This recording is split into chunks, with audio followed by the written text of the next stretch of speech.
Alright guys, Ben with KCT here, aka Benny Blades, back with another one for you here. And we have a quick unboxing video for a CVLIVE cantilever Lpvo mount. I'm sure it works for other scopes as well, but Lpvo mounts are what we're going to be using it for. So we're going to go ahead and take a look at this. We're going to do a little bit of unboxing here.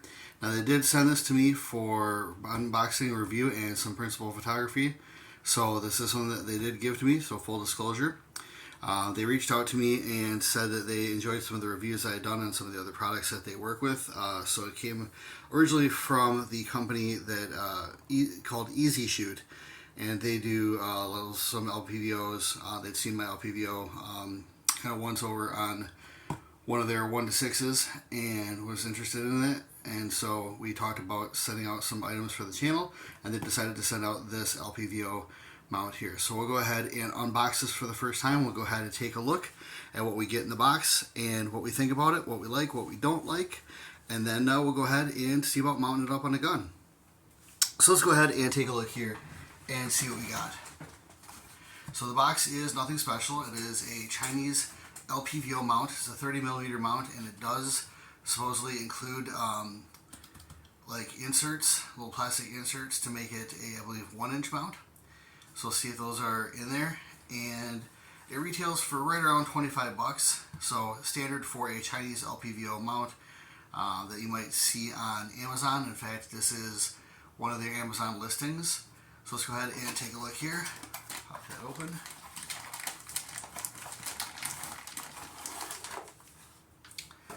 On the box there. So basically everything is just done in one big poly bag.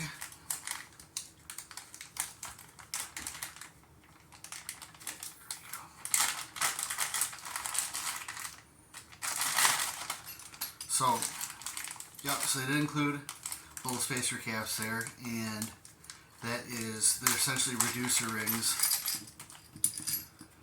So you can go ahead and decrease the size of the ring for Lpvo if you are running a smaller scope. I should be just running the standard scope size, so I shouldn't have any need to use those. They do include 4 of the half rings there, so enough to make the 2 for the 2 different scope rings we have.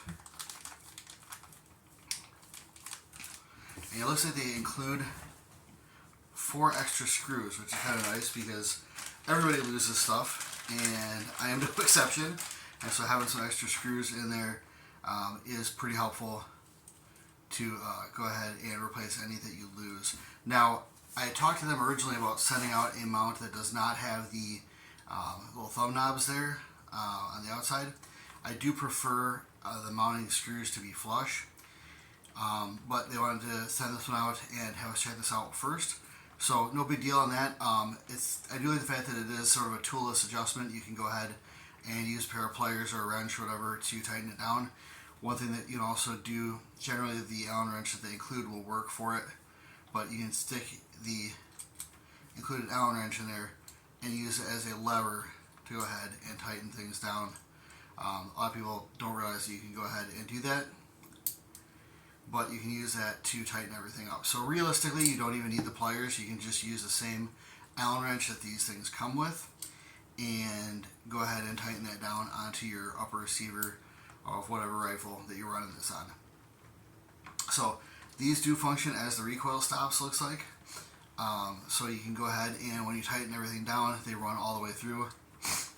So you can go ahead and use that as your recoil stops there, and it's, I think, a better design than some of the other ones that they'll have, where these will be a little bit higher and they won't engage the upper rails like on an AR or whatever. They did go ahead and skeletonize it, which is kind of cool. So you have material removed and machined out from the center there, and then down here at the bottom. It almost looks like it is 2 separate pieces here, but it is just one.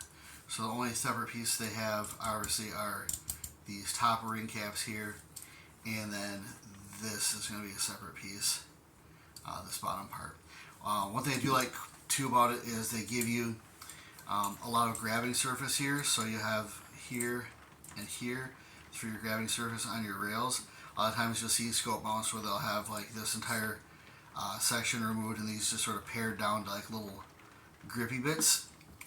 And in this case, they included the ability to use that entire section to clamp down there. I don't know why they omitted that.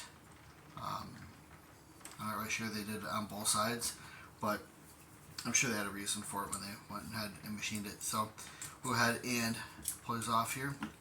They do have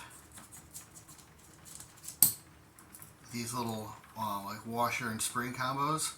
So when you tighten it down, you are tightening down against those, and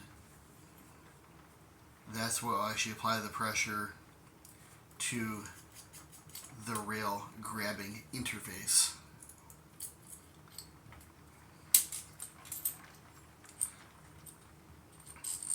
So I don't know what material these bolts are made out of. I'm assuming they're going to be steel. I know they said that these are T15, I15, torque head, something like that. So, I mean, it's your standard Chinese Lpvo mount. You're not getting anything, you're not getting titanium or anything crazy like that.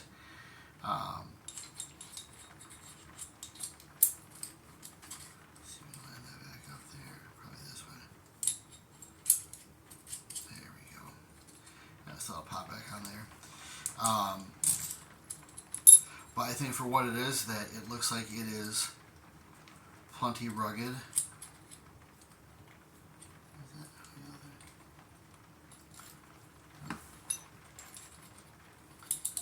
There we go. Okay, perfect.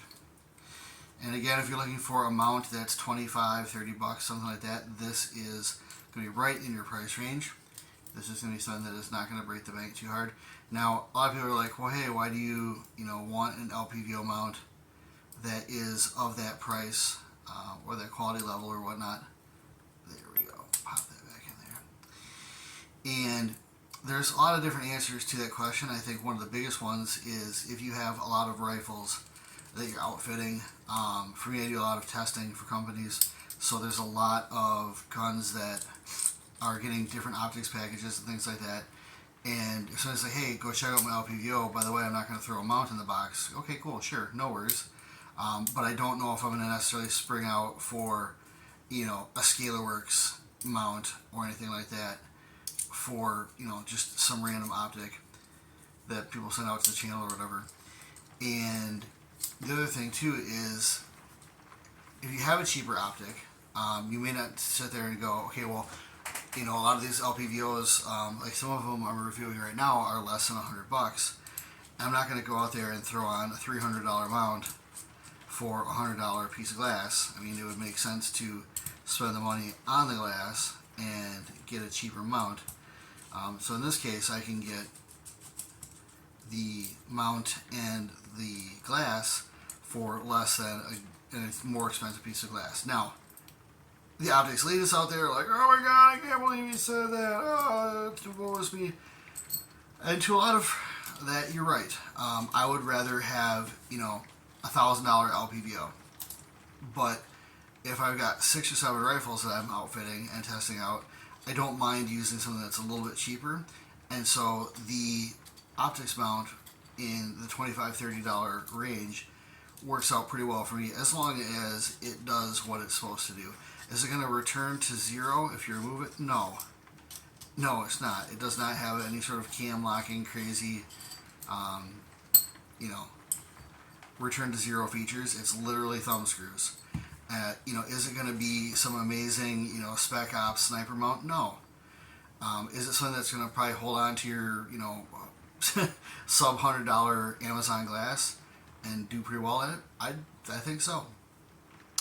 So what we'll do here is we will go ahead and get some pictures of this, and we will go ahead and weigh it out and see how it compares to one of the other mounts that I like to use, which is the Hiram mount, and those are right in the price point of this guy as well. So you are looking at right around the $25, $26 mark for the Hiram as well. Now the Hiram is a beefier mount. It is probably going to be much heavier, so I am looking forward to some weight savings for the CVLIVE mount. Okay, so here we have the CVLIVE mount and the higher mount. Again, these are roughly the same price. You're looking at about 25, 26 bucks. And then a lot of times you can get free shipping with Amazon. These, of course, are available through Amazon, which is how I got a hold of these guys in the first place. So, the higher mount is a little bit beefier. So you can see that it's got 3 locking screws to attach the base there to your rifle. And also, it has a pair of recoil stops besides the bolts, where the CVLIVE does not. It just has the 2 bolts that go across. Now the CVLIVE is substantially more skeletonized, whereas the higher mount, as you can see, has kind of a thicker spine there. The CVLIVE is a little bit more low profile. They do come up to about the same height there, and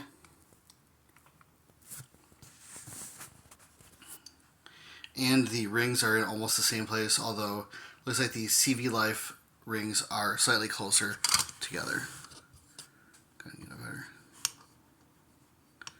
view of that there. So weight wise, it's a little bit different than I thought it would be. So the higher mount is 5.86 ounces and the CVLIVE is 5 ounces. So you are getting some weight savings there. Nothing super substantial. However, ounces equal pounds and pounds equal pain. And if you're those people that handles your rifle a lot and knows what it feels like, you will probably notice even a little bit of weight loss or gained on that gun. So go ahead and take a look here through the rear. See how they look. Again, they're both the same size tube there. So they'll be rocking for the 30mm tube. Turn these around, you can go ahead and take a look at the front. So you can see the higher mount, again, is substantially thicker, especially here, compared to the CVLIVE mount, which is much thinner. Again, I thought the weight difference would be much more significant, especially considering how they're actually mounted up with the 3 bolts versus the 2 bolts. But you know what? I have been wrong before, and I will doubtless be wrong again. So what we'll do is we'll go ahead, toss an optic in there. Alright, here we are all mounted up with an optic. Again, this is the Easy Shoot 1-6. So the optic itself, I think, was like $100, 80 bucks, something like that. So plus the $25 scope mount, not too bad. It is a pretty accurate optic for what it is. Again, Superset as CA is going to come in here and start whooping my ass. But it's not bad. It's not bad for what it is.